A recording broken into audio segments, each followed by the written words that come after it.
The Lord be with you. and with your spirit. A reading from the Holy Gospel according to St. John.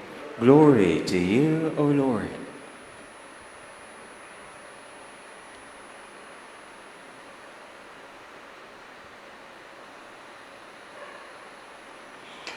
Jesus cried out and said, "Whoever believes in me believes not only in me, but also in the one who sent me.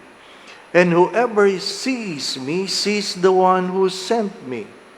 I came into the world as light, so that everyone who believes in me might not remain in darkness. And if anyone hears my words and does not observe them, I do not condemn them. For I did not come to condemn the world, but to save the world. Whoever rejects me and does not accept my word has something to judge him. The word that I spoke, it will condemn him on the last day, because I did not speak on my own, but the Father who sent me commanded me what to say and speak. And I know that his commandment is eternal life. So what I say as the Father told me."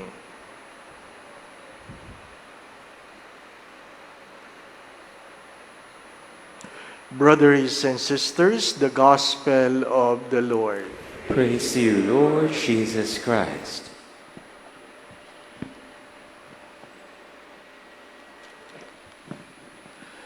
Up to now, there are people reacting to my homily, "Only Jesus saves." Only Jesus saves. Sabi ng isang message na nabasa ko kaninang umaga, sabi, "Nililito mo ang mga Katoliko, Father. Nililito mo ang mga Katoliko sa sinabi mong, only Jesus saves. At hindi ka may liligtas sa iyong mga pagdadasal sa mga santo." Ano po? Ano po ba paniniwala niyo? Hello? Sabi ni Father Edwin Mercado, kung hindi mo naiintindihan na si Kristo lang ang makapagliligtas, hindi ka Katoliko. Ang tawag sa iyo ay Katolito. Katolito. Ano po? Nalilito ka. Only Jesus saves. That's why when you mention the name of the saints, your reply is, "Pray for us." Pray for us. You never hear this, putting the name of the saint and say, "Save us." Only pray for us. We do not pray to the saints. We ask for their intercession. Dapat maliwanag sa ating mga Katoliko yon. Hindi ko alam kung bakit nalilito. Hinahanap ko bago magmisa yung binura. Baka hindi naman Katoliko. Ano po? Baka naman hindi Katoliko. Nagko-komento lang. Anyway, magandang linawin yun. Only Jesus saves. The rest, all the saints, including the Mother of God, points their finger on Jesus. Nothing comes to the Father except through me. Maliwanag na maliwanag dapat yun. Ano po? Maliwanag na maliwanag sa atin yun. Ang makapagliligtas lang sa atin ay si Jesus. Ano yung mga santo? The first reading explains on how to become a saint. In simple term, you must be set apart for God. You must be set apart for God. Sa Tagalog, ikaw ay dapat itinatangi para sa Diyos. To become a saint, you must be set apart for God. Ang puso mo ay natatanging para sa Diyos. Mahalaga yun, ano po? Hindi ka doble kara. Ha? ang iyong pag-iisip, ang iyong puso ay para sa Diyos upang lahat ng iyong ginagawa, lahat ng iyong sinasabi ay para sa Diyos. Ngayon po ay kapistahan ni Saint Catherine of Siena, one of the doctors of the church. Marami siyang magandang sinabi. Ano po? Pero isa sa maganda niyang sinabi na dapat tayo mga Pilipino ay isinasa puso. Ano yun? Wala kang maaabot na maganda kung hindi ka magsusumikap. Ay, maganda yun. Ano po? Wala kang maabot na maganda kung hindi ka magsusumikap. Kasi tayo, ginagamit natin ang dasal para maabot ang pangarap kahit walang ginagawa. Marami sa atin, dasal lang ng dasal, pero ayaw kumilos. Father, sana makapasa ako sa board. Talagang tinatanong ko yun. Nag-aral ka ba? Hindi ka pwedeng magpa-pray over na makapasa sa board na hindi ka nag-aral. Ano po? Maraming, sana makakuha na ako ng trabaho. Nag-a-apply ka ba? Nagdadasal po ako. Ano ka? Ha? Hindi ka makakakuha ng trabaho? Puro ka dasal. Nako, mag-apply ka. Ha? Kahapon, wala naman yata dito. Hari nawa, wala dito. Ano ba? Ha? Hari nawa. Ha? Nagpa-pray over, sabi niya, sana makapag-asawa na ako, Father. Ha? Kasi yung nanay ko, 60 na, humihingi ng apo. Ano po? Alam niyo, napakahirap na panalangin yun. Napakahirap nun. Ha? Patawarin ako. Wala na dito. Hari nawawala siya dito. Ano po? Ha? Alam po ninyo, yung pag-aasawa, bukasyon yun. Bukasyon yun. Pinagdadasal yun. Yung ba talaga ang para sa iyo? Hindi po ba? Ano? Ikalawa, totoo ito. Huwag kayong magagalit. Ano po? Kung naghahanap ka ng asawa, sana, tinignan mo sa sarili mo kung ikaw ay kaligaw-ligaw. Tama po ba?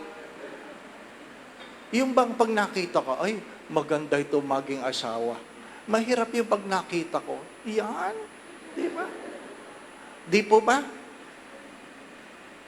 Hindi pwedeng puro dasal. Tama si Saint Catherine of Siena. Mahalagang merong pagsusumikap. Hindi tayo makakarating sa langit nang hindi tayo magsusumikap. Hindi magiging maayos ang buhay natin kung hindi tayo nagsusumikap. Kung anong iyong tinanim, siyang iyong aanihin. Kaya pag umani ka nang hindi mo itinanim, ang tawag sa iyo ay magnanakaw. Hello? Masakit yun. Di po ba, no? Pag umani ka nang hindi mo tinanim, ang tawag sa iyo ay magnanakaw. Hindi mo maaani ang langit kung hindi ka magsusumikap. Ano simula ng pagsusumikap? Ang simpleng simulain, makinig ka sa salita ng Diyos. That is the gospel is all about. The gospel is all about we listening to the word of God. Begin to listen and let your actions be a result of what you have heard. Hindi yan biglaan. Hindi biglaan. Mga minamahal na mga kapatid, ang pagsusumikap ay nagbubunga, hindi agad-agad. Pero yung walang pagsusumikap, wala yung bunga. Do not forget this. You can only eat the fruit of the tree. Through time. But you can never eat the fruit of the tree whose seed you just planted today. You can never eat the fruit of the tree whose seed you just planted today. Amen. Again, my brothers and sisters, saints are not saviors. They are intercessors. They are intercessors. Huwag niyong kakalimutan yun. Ano po? Second, do not forget the words of Saint Catherine of Siena. Sometimes, whether you like it or not, great things about our lives can only be achieved with great endurance. Walang magagandang bagay na naabot kung walang pagsusumikap. Dapat mayroong pagsusumikap, hindi lang puro dasal. Ano po?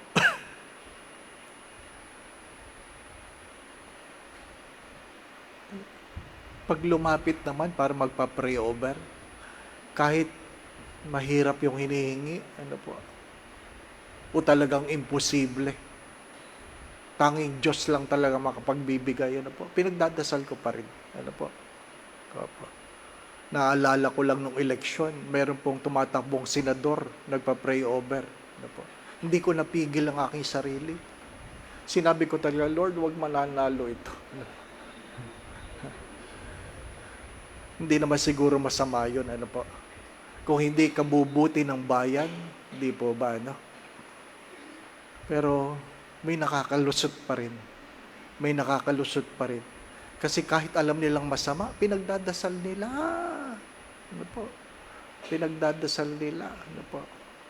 Anyway, sadyang mahabagin ang Diyos. The Lord be with you. And with your spirit. And may Almighty God bless you and your family, the Father, the Son, and the Holy Spirit. Amen. The Mass has been offered. We now go in peace to love and serve the Lord. Thanks be to God.